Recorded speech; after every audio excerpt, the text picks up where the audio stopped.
As a mother that has had a child taken away from me, from the world, from you so violently, so callously, such calculated behavior, I believe, I feel he was just literally taken out in cold blood. I think I have a responsibility towards his beloved South Africa.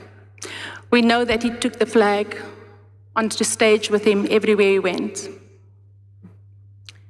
So this message I want to share with you today, and which I feel compelled to share with you, at this time of celebration, celebrating his life and his life after death, a message I believe he would have wanted me to share with you in his absence.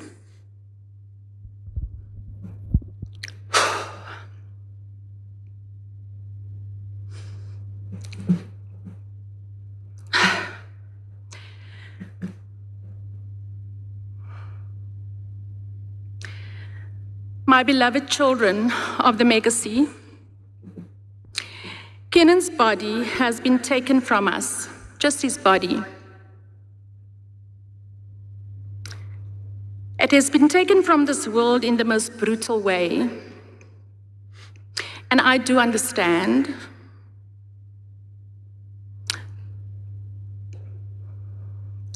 That just like me and our family, you must feel the same, you must be feeling the same amount of anger and incredible pain and be in a state of absolute disbelief.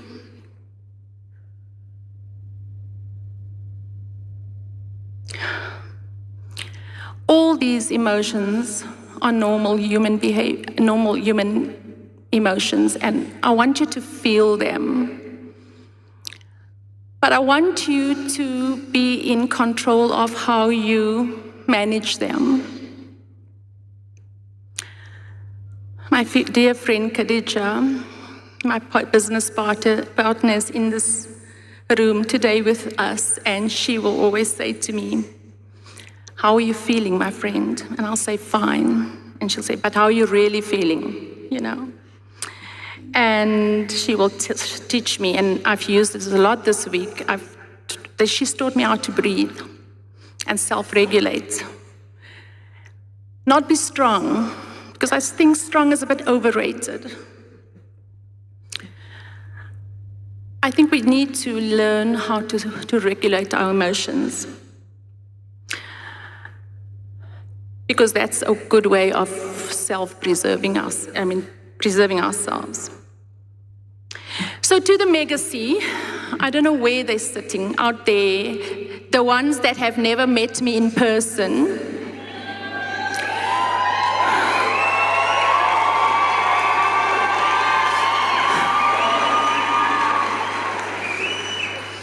I want you to know that for Kenan, and I'm not going to call him AKA, I'm going to call him Kenan. For Kenan, you meant, and to Kenan, you meant the world. He talked about you all the time. He talked about you when he was recording kids. People were relating. I think you heard about the 3 a.m. story where Kenan would phone people. He didn't phone me at 3 a.m., but sometimes when I'm there with Caro, he will wake me up at 5, maybe 4 o'clock in the morning, and he'll say, Mom, come. Mom, you have to come listen to the song, you know? And I would sit with him. Now, I remember it's 5 o'clock in the morning, and he said, like a shot? Yagi? You know? I said, Kenan, it's 5 o'clock and I'm your mother, you know?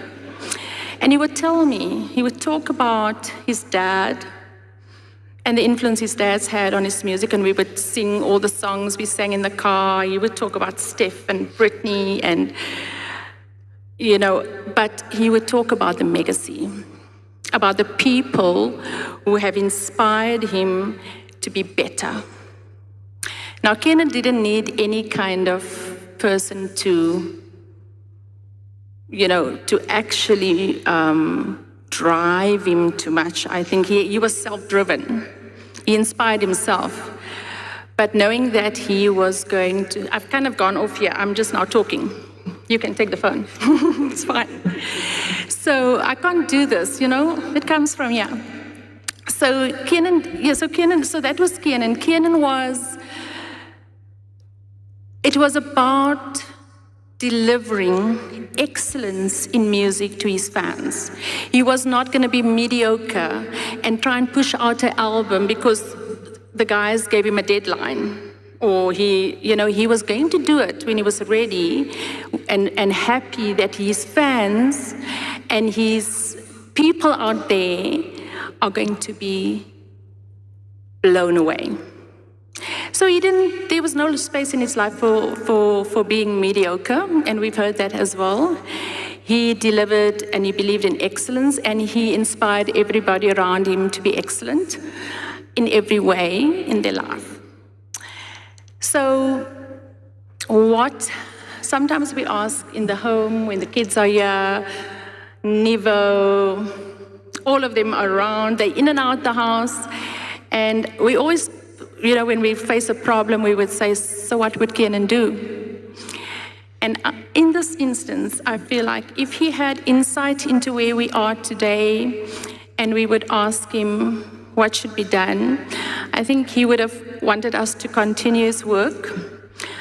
I think they said they triple platinum. I think you guys are wrong. He probably would have gone for something and then, aim beyond the stars and fall on the stars kind of thing. But I think Kiernan would have wanted us to carry on with his legacy. He would have wanted us to be excellent and aspire to that. And he would have wanted us to make sure that when Caro is at the age where she gets onto social media, that she would be flooded with things that celebrates her dad and his work. So I'm going to challenge you. I want to ask you to help us as a family. Me, Stefan, Brittany. Oh, by the way, these two have been going for a while, at it for a while, so I think this is kind of solid and secure. But Nadia, Sinclair, and everybody else, our extended family. I'm just a farm girl from the Free State, and my family from the Northern Cape are here. And it just warms my heart to have everybody here. But going forward, I think what Kiernan would have wanted is for, firstly, family, as we've always done. Kiernan would have wanted for us to stand together and stick together and not let anybody be left behind and fall by the wayside. So whatever is happening around us, we have to focus on the future and on us as a family, and making sure the legacy is not let down.